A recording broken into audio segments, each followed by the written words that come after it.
कर्पूरगौरं करुणावतारं संसारसारं भुजगेन्द्रहारं सदा वसन्तं हृदयारविन्दे भवं भवानी सहितं नमामि। ओम नमः शिवाय। हर हर महादेव। राधे राधे। मृतधाम चैनल में आप सबका स्वागत है। आप सभी रसपान कर रहे हैं पवित्र श्रावण मास महात्म की कथाओं का। अब तक आप सावन महात्म के 8वें अध्याय तक की कथा का रसपान कर चुके हैं, जिसमें आपने बुद्ध गुरु व्रत का वर्णन सुना। आज के इस वीडियो में हम श्रावण मास महात्म के 9वें अध्याय की कथा का रसपान करेंगे, जिसमें हम जीवंतिका व्रत की कथा सुनेंगे। तो आइए बिना देर किए हुए सुनते हैं सावन महात्म के 9वें अध्याय की कथा। हर हर महादेव। ईश्वर बोले, हे सनत कुमार, इसके बाद अब मैं शुक्रवार व्रत का आख्यान कहूँगा, जिसे सुनकर मनुष्य संपूर्ण आपदा से मुक्त हो जाता है। लोग इससे संबंधित एक प्राचीन इतिहास का वर्णन करते हैं। पांड्य वंश में उत्पन्न एक सुशील नामक राजा था। अत्यधिक प्रयत्न करने पर भी उसे पुत्र की प्राप्ति न हो सकी। उसकी सर्वगुण संपन्न सुकेशी नामक भार्या थी। जब उसे संतान नहीं हुई तब वह बड़ी चिंता में पड़ गई।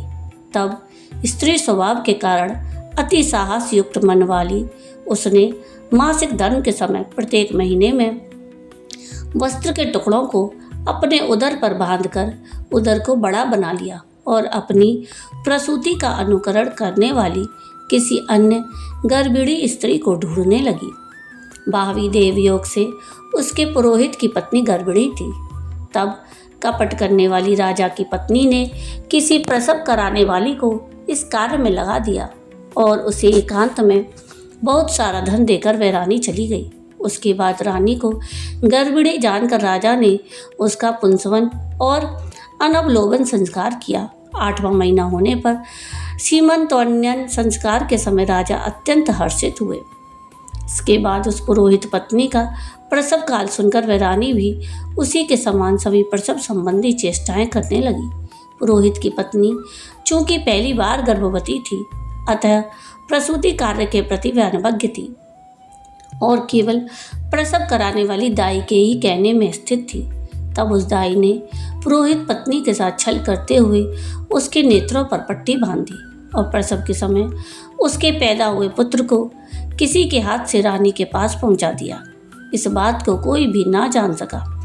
उसके बाद रानी ने उस पुत्र को लेकर यह घोषित कर दिया कि मुझे पुत्र रत्न की प्राप्ति हुई है। इन सब के बाद दाई ने पुरोहित की पत्नी की आंखों की पट्टी खोल दी। दाई अपने साथ मांस का एक पिंड लाई थी और उसने वह उसे दिखा दिया और फिर उसके सामने आश्चर्य और दुख प्रकट करने लगी कि ये कैसा अनिष्ट हो गया, और कहने लगी कि अपने पुरोहित पत्नी से इसकी शांति जरूर करवा लेना। कहने लगी कि संतान नहीं हुई तो कोई बात नहीं, पर तुम जीवित हो, ये बड़ी अच्छी बात है। इस पर पुरोहित पत्नी को अपने प्रसव के स्पर्श चिंतन से बड़ा संदेह हुआ। ईश्वर बोले, राजा ने पुत्र जन्म का समाचार सुनकर जात कर्म संस्कार कराया और ब्राह्मणों को हाथी, घोड़े और रथ आदि प्रदान किए। राजा ने कारागार में पड़े सभी कैदियों को प्रसन्नतापूर्वक मुक्त करा दिया। उसके बाद राजा ने सूतक के अंत में नामकर्म और अन्य सभी संस्कार किए और उन्होंने पुत्र का नाम प्रियव्रत रखा। हे सनत कुमार, श्रावण मास के आने पर पुरोहित की पत्नी ने शुक्रवार के दिन भक्तिपूर्वक देवी जीवंतिका का पूजन किया। दीवार पर अनेक बालकों सहित देवी जीवंतिका की मूर्ति लिखकर पुष्प और माला से उनकी पूजा करके गोधूम की पीठी के बनाए गए 5 दीपक उनके सम्मुख जलाए और स्वयं भी गोधूम का चूर्ण भक्षण किया और उनकी मूर्ति पर चावल फेंका और कहा, हे जीवंती, हे करुणार्णवे, जहाँ भी मेरा पुत्र विद्यमान हो आप उसकी रक्षा करना। यह प्रार्थना करके उसने कथा सुनकर यथाविधि नमस्कार किया और माँ जीवंतिका की कृपा से वह बालक दीर्घायु हो गया और वे देवी उस माता की श्रद्धा भक्ति के कारण दिन रात उस बालक की रक्षा करने लगी। इस प्रकार कुछ समय बीतने पर राजा की मृत्यु हो गई। तब पितृभक्त उनके पुत्र ने उनकी पारलौकिक क्रिया संपन्न की। इसके बाद मंत्रियों और पुरोहितों ने प्रियव्रत को राज्य पर अभिषिक्त किया। तब कुछ वर्षों तक प्रजा का पालन करके तथा राज्य भोग कर वह पितरों के ऋण से मुक्ति के लिए गया जाने की तैयारी करने लगा। राज्य का भार वृद्ध मंत्रियों पर भक्तिपूर्वक सौंपकर और स्वयं के राजा होने का भाव त्याग कर उसने कार्पटिक का भेष धारण कर लिया और गया के लिए प्रस्थान किया। मार्ग में किसी नगर में किसी गृहस्थ के घर में उन्होंने निवास किया। उस समय उस गृहस्थ की पत्नी को प्रसव हुआ था।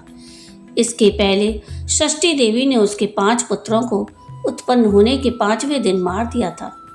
यह राजा भी उस समय 5वें दिन ही वहाँ गया हुआ था। रात में राजा के सो जाने पर उस बच्चे को ले जाने के लिए षष्ठी देवी आई। जीवंतिका देवी ने उस षष्ठी देवी को यह कहकर रोका कि राजा को लांग कर मत जाओ। तब जीवंतिका के रोकने पर वह षष्ठी जैसे आई थी वैसे ही चली गई। इस प्रकार उस गृह स्वामी ने बालक को 5वें दिन जीवित रूप में प्राप्त किया। ये लोग इतने प्रभाव वाले हैं, यह देखकर उस गृहस्थ ने राजा से प्रार्थना की कि हे राजन, आपका निवास आज के दिन मेरे ही घर में हो। हे प्रभु, आपकी कृपा से मेरा यह छठा पुत्र जीवित रह गया है। उसके इस प्रकार प्रार्थना करने पर करुणानिधि उस राजा ने कहा कि मुझे तो गया जाना है। तब राजा गया के लिए प्रस्थान कर गए। वहाँ पिंडदान करते समय विष्णुपद वेदी पर कुछ अद्भुत घटना हुई। उस पिंड को ग्रहण करने के लिए 2 हाथ निकल कर आए। तब महान विस्मय युक्त राजा संशय में पड़ गए और पुनः पिंडदान कराने वाले ब्राह्मण के कहने पर उन्होंने विष्णुपद पर पिंड रख दिया। इसके बाद उन्होंने किसी ज्ञानी तथा सत्यवादी ब्राह्मण से इस विषय में पूछा। तब उस ब्राह्मण ने उनसे कहा कि ये दोनों हाथ आपके पितर के थे। इसमें संदेह हो तो घर जाकर अपनी माता से पूछ लीजिए, वह बता देगी। तब राजा चिंतित और दुखी हुए और मन में अनेक बातें सोचने विचारने लगे। वे यात्रा करके पुनः वहाँ गए जहाँ वह बालक जीवित हुआ था। उस समय भी उस स्त्री को पुत्र उत्पन्न हुआ था और वह उसका 5वां दिन था। वह जो दूसरा पुत्र हुआ था उसे लेने रात में फिर वही षष्ठी देवी आई।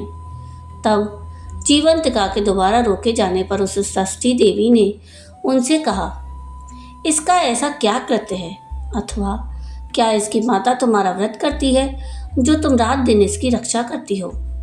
तब माँ षष्ठी की यह वचन सुनकर जीवंतिका ने धीरे से मुस्कुराकर इसका सारा कारण बताया। उस समय राजा शयन का बहाना बनाकर वास्तविकता जानने के लिए जाग रहा था। अतः उन्होंने जीवंती और षष्ठी दोनों की बातचीत सुन ली। जीवंतिका ने कहा, यह षष्ठी श्रावण मास में शुक्रवार को इसकी माता मेरे पूजन में रत रहती है और व्रत के संपूर्ण नियम का पालन करती है। वह सब मैं आपको बताता हूँ। वह हरे रंग का वस्त्र और कंचुकी नहीं पहनती और हाथ में उस रंग की चूड़ी भी नहीं धारण करती। वह चावल के धोने के जल को कभी नहीं लांघती, हरे पत्तों के मंडप के नीचे नहीं जाती और हरे वर्ण का होने के कारण करेले का शाक भी वह नहीं खाती है। यह सब वह मेरी प्रसन्नता के लिए करती है, अतः मैं उसके पुत्र को किसी को मारने नहीं दूंगी। यह सब सुनकर राजा प्रियव्रत अपने नगर को चले गए। उनके देश के सभी नागरिक उनके स्वागत के लिए आए। तब राजा ने अपनी माता से पूछा कि हे मात, क्या तुम जीवंतिका देवी का व्रत करती हो। इस पर उसने कहा कि मैं तो इस व्रत को जानती भी नहीं हूँ। उसके बाद राजा ने गया यात्रा का समुचित फल प्राप्त करने के लिए ब्राह्मणों और सुवासिनी स्त्रियों को भोजन कराने की इच्छा से उन्हें निमंत्रित किया और व्रत की परीक्षा लेने के लिए सुवासिनियों को वस्त्र, कंचुकी और कंकड़ भेजकर कहलाया कि आप सभी को भोजन के लिए राजभवन में आना है। तब पुरोहित की पत्नी ने दूत से कहा कि मैं हरे रंग की कोई भी वस्तु कभी ग्रहण नहीं करती हूँ। राजा के पास आकर दूत ने उसके द्वारा कही गई बात राजा को बता दी। तब राजा ने उसके लिए सभी रक्त वर्ण के शुभ परिधान भेजे। वह सब धारण करके पुरोहित पत्नी भी राजभवन में आई। राजभवन के पूर्वी द्वार पर चावलों के धोने का जल पड़ा देखकर और वहाँ हरे रंग का मंडप देखकर वह दूसरे द्वार से गई। तब राजा ने पुरोहित की पत्नी को प्रणाम करके इस नियम का संपूर्ण कारण पूछा। इस पर उसने इसका कारण शुक्रवार का व्रत बताया। उस प्रिय व्रत को देखकर उसके दोनों स्तनों में से बहुत दूध निकलने लगा। दोनों वक्षस्थलों ने उस राजा को दुग्ध की धाराओं से पूर्ण रूप से सिंचित कर दिया। तब गया में विष्णुपदी पर निकले दोनों हाथों, जीवंतिका और षष्ठी दोनों देवियों के वार्तालाप तथा पुरोहित पत्नी के स्तनों से दूध निकलने के द्वारा राजा को विश्वास हो गया कि मैं इसी का पुत्र हूँ। उसके बाद पालन पोषण करने वाली माता के पास जाकर विनम्रता पूर्वक उन्होंने कहा, हे मात, डरो मत, मेरे जन्म का वृतांत सत्य सत्य बता दो। यह सुनकर सुंदर केसों वाली रानी ने सब कुछ सच सच बता दिया। तब प्रसन्न होकर उन्होंने जन्म देने वाले अपने माता पिता को नमस्कार किया और संपत्ति से वृद्धि को प्राप्त कराया। वे दोनों भी परम आनंदित हुए। एक दिन राजा प्रियव्रत ने रात में देवी जीवंतिका से प्रार्थना की कि हे जीवंती माता, मेरे पिता तो ये हैं, तो फिर गया में वे दोनों हाथ कैसे निकल आए थे। तब देवी ने स्वप्न में आकर संशय का नाश करने वाला वाक्य कहा, हे प्रियव्रत, मैंने तुम्हें विश्वास दिलाने के लिए ही यह माया की थी, इसमें संदेह नहीं है।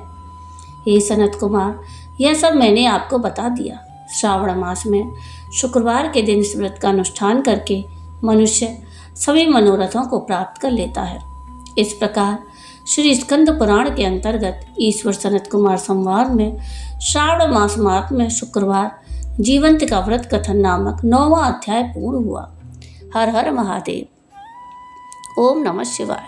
तो ये थी श्रावण मास महात्म के 9वें अध्याय की कथा।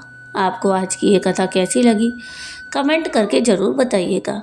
और अगर आपको आज की ये कथा पसंद आई हो तो प्लीज़ इसको लाइक शेयर ज़रूर कीजिएगा। प्लीज़ मेरे चैनल को सब्सक्राइब कीजिएगा और कमेंट में राधे राधे ज़रूर लिखिएगा। वीडियो पूरा देखने के लिए थैंक यू। राधे राधे।